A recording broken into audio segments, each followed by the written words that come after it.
Welcome to Corporate Finance Explained, where we break down the essential topics every corporate finance professional needs to know. This series is narrated by AI, created using CFI's expert training materials, and designed to help you stay ahead in the world of finance. Enjoy this week's deep dive. All right, let's dive into something that might sound kind of intimidating, but honestly, it's super relevant to all of us. Corporate valuation. Yeah. Whether you're, even thinking about investing, running a business, or just curious about how in the world these companies get these crazy valuations, this deep dive is for you. We've got some great research and articles to unpack here. I can't wait to get into it. It's amazing how this one concept, like figuring out what a business is really worth, Right. touches so many aspects of our lives, Exactly. It's at the heart of, like mergers and acquisitions, investment decisions, even internal company projects. Yeah. And it can be surprisingly tricky. We've all heard of companies with these sky-high valuations, but what does that actually mean? Well, one of the first things to understand is that there are actually two main ways to think about a company's value. Okay. Enterprise value and equity value. Okay, so enterprise value versus equity value. Yeah. Let's break that down. I think a lot of people, myself included, probably just focus on the stock price. Right. But there's more to it than that. Absolutely. Imagine you were buying a house. Okay. Would you only consider the price of the house itself? Right. Or would you also factor in the mortgage? Good point. I definitely want to know the total cost, including the debt. Right. So is that kind of like enterprise value? Exactly. Enterprise value represents the total cost of acquiring a company. It's like looking at the whole enchilada. Okay. It includes the market value of the company's equity, which is what you see as the stock price, plus any debt it has, minus any cash on hand. Got it. It's basically the price tag for buying the entire business. So if we use like a company like Tesla as an example, right? Their market cap might be, say, $800 billion, but that's just the equity value, right? Yeah. To actually buy Tesla outright, you need to add in their debt as well, which would make the enterprise value even higher. Precisely. And this distinction is crucial, especially in mergers and acquisitions. You're not just buying a piece of the pie, you're taking on all the company's obligations as well. That makes total sense. It's like if I were buying a company, I wouldn't just want to know the sticker price of the shares, I'd want to know the total cost, including any debt they're carrying. Exactly. Now, once we understand the basics of enterprise value, Right. the next big question is, how do we actually determine what a company is worth in the first place? And that's where things get really interesting. Okay. Here's where it gets really interesting, as I like to say. So how do you put a number on the value of a business, especially when you're thinking about its potential in the future, right? One of the most common methods is discounted cash flow analysis, or DCF for short. DCF, I've heard of that. But to be honest, it always sounded a bit like financial wizardry to me. Can you demystify it a bit? Yeah, sure. Think of DCF like this. Yeah. It's a way to estimate the present value of a company's future cash flows. It's about peering into the future, not just looking at past performance. Remember Amazon back in the early 2000s? Oh, yeah, they weren't exactly a profit machine back then, were they? Right. But everyone sensed they were onto something huge. Exactly. And DCF analysis was one of the tools that helped justify their sky-high valuation even when their profits were low. Analysts were projecting the future cash flows from things like AWS and Prime, Right. which were just getting started, and those projections turned out to be pretty accurate. So it's like having a crystal ball, but with spreadsheets. In a way, yes.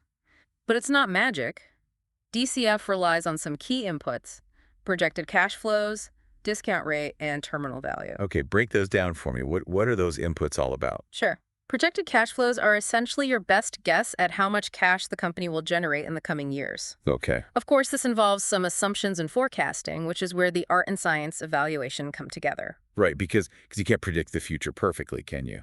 Exactly, and that's where the discount rate comes in. Okay. It accounts for the time value of money, the idea that money today is worth more than the same amount of money in the future. Makes sense. $1 today is more valuable than $1 I might get 5 years from now. Precisely.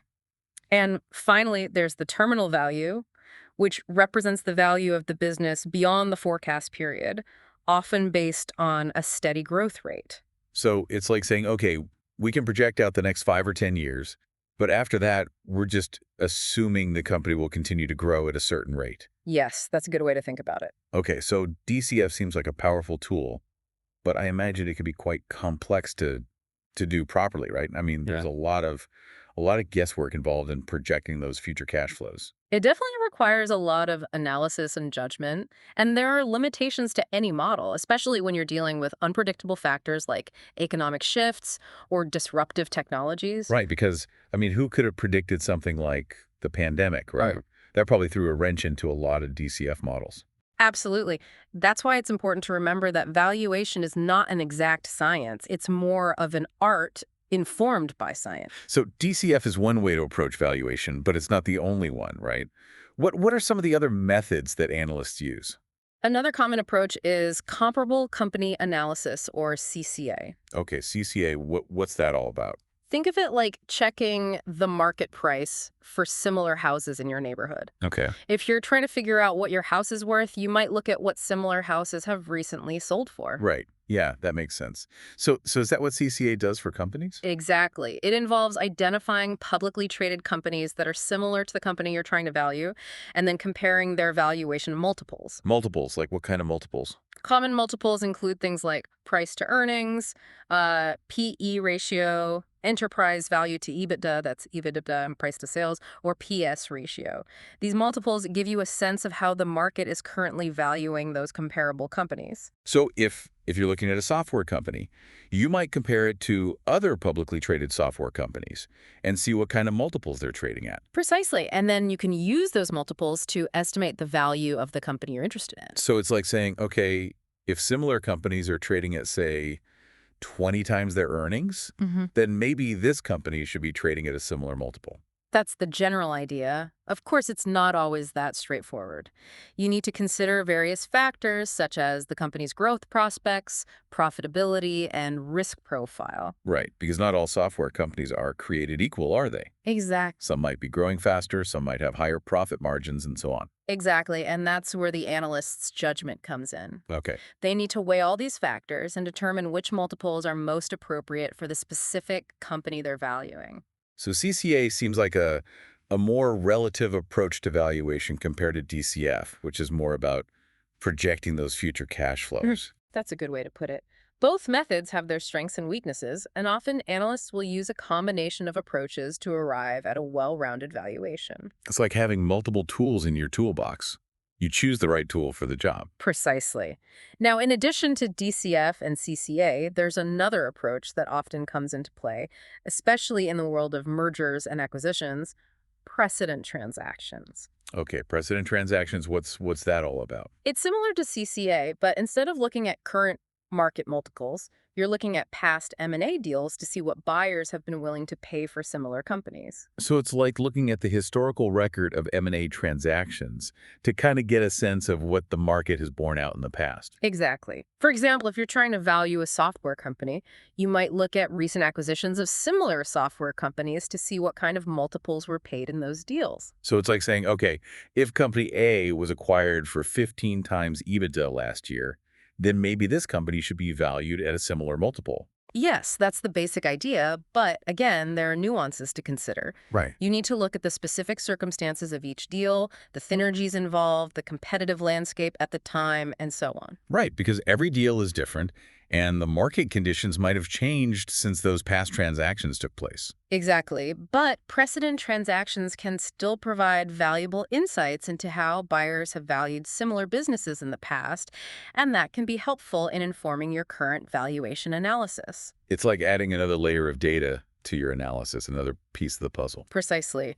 Now, while we've been talking about these different valuation methods, it's important to remember that valuation is not just about crunching numbers and plugging them into formulas. There's a lot of judgment and interpretation involved, and different analysts might come up with different valuations for the same company. So it's not an exact science, as you said earlier. Right. It's more an art informed by science. Exactly, and that's what makes corporate valuation so fascinating. It's a blend of quantitative analysis and qualitative judgment. So it's not just about the numbers, it's about the story those numbers tell. Yes. And speaking of stories, I'm curious to hear how some of the investing giants, the legends like Warren Buffett, approach valuation. Warren Buffett. He's a master of valuation, known for his focus on intrinsic value. Intrinsic value, what does that mean exactly? It means looking beyond the short-term fluctuations of the market and focusing on the underlying fundamentals of a business. So it's not just about what the market is saying a company is worth today. It's about what the company is truly worth based on its assets, its earnings power, its long-term growth potential. Exactly. Buffett is famous for saying that he likes to buy companies that are like castles with wide moats. Castles with wide moats. I like that analogy. The castle represents the company's business, and the moat represents its competitive advantage, something that makes it difficult for competitors to erode its market share. So he's looking for companies that have a durable competitive advantage, Yes. something that will protect their profits for years to come. Precisely. He's not chasing the latest hot stock or trying to time the market. He's looking for companies that he understands, that have a solid track record, and that are likely to continue generating profits for many years. And that approach has certainly worked well for him, hasn't it? It certainly has. He's one of the most successful investors of all time, and his approach to valuation is a big part of that success. So we've talked about DCF, CCA, and precedent transactions. We've even touched on Warren Buffett's philosophy of intrinsic value. But what about the folks who work inside companies? Do they use these same valuation techniques? Absolutely. In fact, valuation is a critical tool for many functions within a company, especially for financial planning and analysis, FP&A teams. Okay, FP&A. Tell me more about what they do and how they use valuation. FP&A teams are responsible for analyzing a company's financial performance, developing forecasts, and helping management make strategic decisions about resource allocation, capital budgeting, and project prioritization. So they're like the internal consultants, helping the company figure out where to invest its money and how to allocate its resources effectively. Exactly. And valuation plays a key role in that process. For example, if a company is considering launching a new product line, the FP&A team might use DCF analysis to project the potential cash flows from that product and determine whether it's a worthwhile investment. So it's like they're doing their own internal M&A deal, but instead of buying a whole company, they're investing in a new product or project. That's a great way to think about it. They need to justify that investment and make sure it makes financial sense for the company. That makes total sense. It's like before you spend a bunch of money on something, you want to have a good idea of what the potential return on that investment might be. Exactly. And that's where valuation comes in. It helps companies make informed decisions about where to allocate their resources and how to maximize their value creation. So whether you're an investor, a business owner, or just someone who's interested in understanding how the financial world works, corporate valuation is a topic that's definitely worth exploring. It's a fascinating field that blends quantitative analysis with qualitative judgment, and it's a skill that can be applied in many different contexts. This has been a great overview of the basics, but I'm ready to go even deeper. What else do you have in store for us? You know, one thing that often gets overlooked in these valuation discussions is the human element. Oh yeah, Numbers and models are important, sure. but ultimately we're dealing with businesses run by people making decisions in a complex world. That's a great point. hmm We can get so caught up in the spreadsheets and formulas that we forget there are real people behind these companies, Yeah. making these strategic bets and trying to navigate this constantly changing landscape. Exactly. And that's why it's so crucial to understand the story a company is telling, Right. not just the numbers they're reporting. Valuation is about connecting those dots, the quantitative and the qualitative, to get a complete picture. Okay, I love that. Connecting the dots. Yeah. So how do we get better at seeing that bigger picture, that narrative Yeah. behind the numbers? Well, one way is to really delve into those precedent transactions. It's not just about blindly applying multiples from past deals. It's about understanding the context, Mhm. the motivations, the Yeah. synergies that drove those valuations. So it's like being a financial detective, right? Exactly. Uncovering the clues and figuring out why buyers were willing to pay a certain price for a company. Exactly. Let's take Microsoft's acquisition of LinkedIn back in 2016. They paid a hefted $26.2 billion, Wow. which was a significant premium over LinkedIn's stock price at the time. A premium.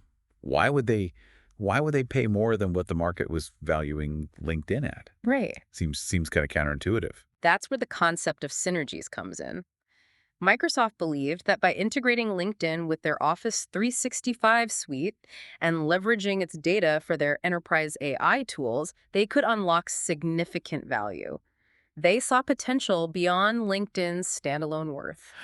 So it wasn't just about LinkedIn's existing business. It was about the potential value it brought to Microsoft as part of their larger ecosystem. Yeah. They were betting on the whole being greater than the sum of its parts. Precisely, and that's why analyzing precedent transactions can be so insightful.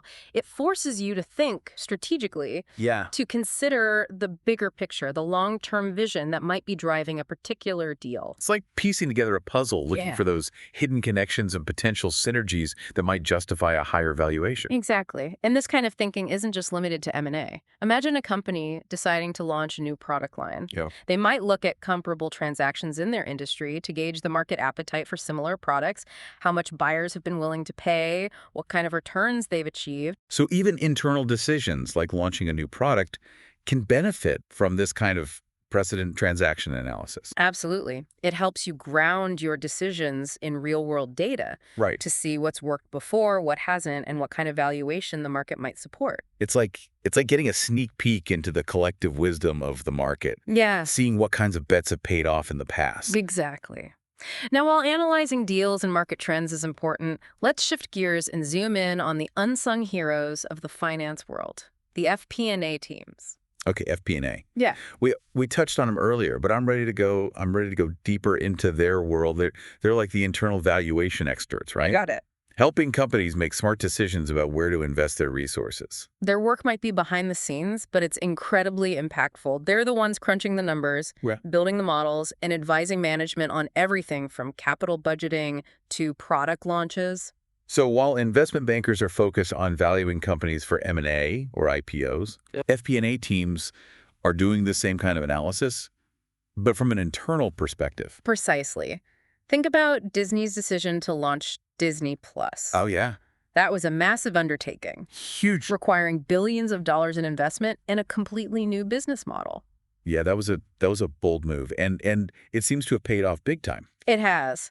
But before they took that leap, Right. their FP&A team was hard at work evaluating the project, projecting its financial performance, and making sure it made strategic and financial sense for the company. It's like they were the internal venture capitalists deciding which bets to place within Disney's vast empire. That's a great analogy. They had to consider everything from subscriber growth and content costs to competition from Netflix and Amazon. It sounds incredibly complex. Yeah. I can't imagine the amount of data they had to analyze and the number of scenarios they had to model. It's definitely challenging work requiring a deep understanding of the business, strong analytical skills, and the ability to communicate complex financial concepts to non-financial executives. It's like they're speaking two languages, the language of finance and the language of business strategy. You nailed it. They need to be able to bridge that gap to translate the numbers into insights that can inform strategic decisions. It sounds like a pretty crucial role, especially for a company like Disney that's constantly innovating and expanding into new markets. Absolutely. And it's not just Disney. FP&A teams play a vital role in companies of all sizes and industries. They're the financial backbone of the organization, Yeah. helping to ensure that resources are allocated wisely and that the company is positioned for long-term success. So we've covered a lot of ground here, from the nuances of precedent transactions to the inner workings of FP&A teams. I'm starting to see how valuation is so much more than just plugging numbers into a spreadsheet. Yeah. It's about understanding the story behind those numbers, the strategic decisions that drive value creation, and the human element that's always at play. That's a great way to sum it up. And it's important to remember that this isn't just theoretical knowledge. These are real-world skills that can be incredibly valuable in your own life. Oh, yeah. Whether you're investing your savings, Uh-huh. starting a business, or even just negotiating a salary. So how can we as individuals apply these valuation concepts to our own lives? Well, think about it this way. Every decision we make, Okay. every choice we face involves some kind of valuation, whether we realize it or not. Interesting. I've never thought of it that way before. Sure. Imagine you're deciding whether to buy a house. Okay. You're essentially valuing that house, comparing its price to its features, Right. its location, Yeah. its potential for appreciation. You're weighing the costs and benefits, the risks and rewards, just like a professional investor would. Right. And if I'm thinking about going back to school to get an MBA, I'm kind of valuing that investment in my education, right? Exactly. I'm weighing the cost of tuition and lost income against, the potential increase in my future earnings and career opportunities. You're thinking about the return on investment, the payback period, Right. the long-term value creation. These are all concepts we've been talking about in the context of corporate valuation, but they apply equally well to our personal lives. So even if we're not, Wall Street analysts or private equity investors, these valuation principles can still be incredibly helpful in our own decision making. Absolutely. It's about developing a mindset, a framework for thinking about value, whether we're evaluating a company, Right. an investment, a career path, or even just a purchase at the grocery store. It's about being more conscious, more deliberate, and more strategic in our choices. Precisely.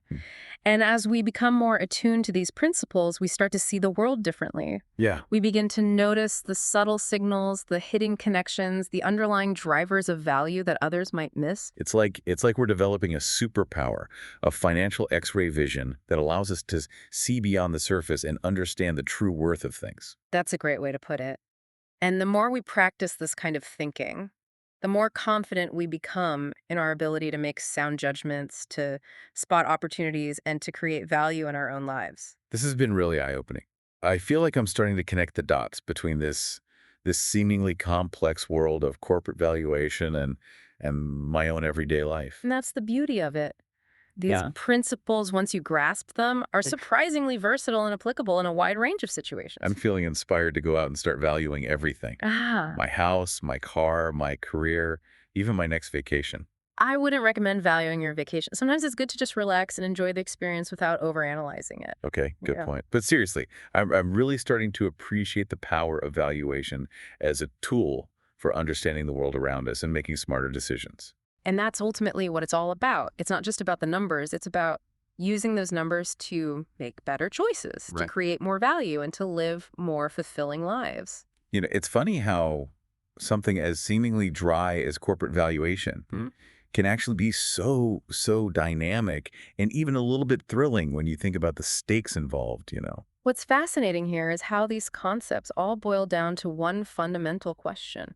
What is the future worth? Yeah. Whether you're sizing up a company for acquisition, deciding where to invest capital, or even launching a new product, you're essentially trying to quantify the value of that future potential. It's like, we've been given a glimpse into the minds of these investors, these analysts, these business leaders. Yeah. We've seen how they use valuation as a tool to navigate this complex world of finance and make those strategic decisions that really shape the future. And what's particularly interesting is that these principles aren't just for the corporate elite. They can be applied to our own lives as well. Absolutely.